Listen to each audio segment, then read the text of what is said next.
Problem 15 is an example of a rational equation. Remember, rational equations, rational means fractions. Rational equations contain fractions, and the variable will typically be in the denominator of one or more of those fractions. So in this instance, we need to find a multiplier that we can use to cancel the denominators. That's our plan of attack. That's our technique we use when we have equations with fractions. We pick a multiplier that's big enough to cancel all the denominators. Well, in terms of the numbers, I'd have to multiply by a 4. 4 is big enough to cancel a 4 and a 2. And in terms of the variables, I'd have to multiply by x squared, so that x squared is big enough to cancel the x squared that's here, and it's also big enough to cancel x to the first power. So I'm going to take each of these terms and multiply them by 4x squared. I'm going to take each of the terms of the equation and multiply by 4x squared. Now, when you're multiplying with a fraction, the first thing you do is try to reduce, try to cancel. And that's the whole purpose here, is to be able to cancel out the denominators of those fractions. So here, the 4's will cancel to 1. Remember, x squared really means you have two x's up there.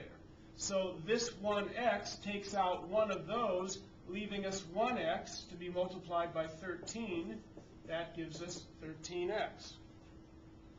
In this situation, the x squareds cancel completely, leaving me 4 times 3 is 12.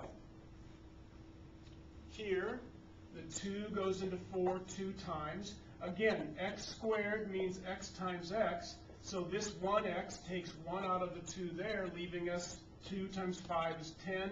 10 times x is 10x.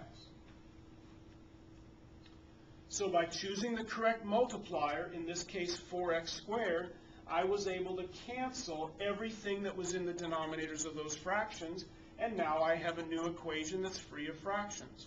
And in particular, it's a linear equation in one variable. So I could subtract 13x. I'd have 12 equals negative 3x. 10 minus 13 is negative 3. Divide by negative 3. So x equals negative 4. And remember the one warning that we talked a little bit about. Whenever you get a solution to a rational equation, if the variable's in the denominator, we have to make sure that plugging that number back in wouldn't make the denominator become 0. Because remember, you don't want to allow your denominator to become 0 in a fraction. Because you do recall what happens. Black holes will open up all over the universe, swallowing the universe and mankind as we know it. And you wouldn't want that on your conscience, that you had allowed 0 to be in the denominator and then cause the universe to disappear. But fortunately, that wouldn't happen.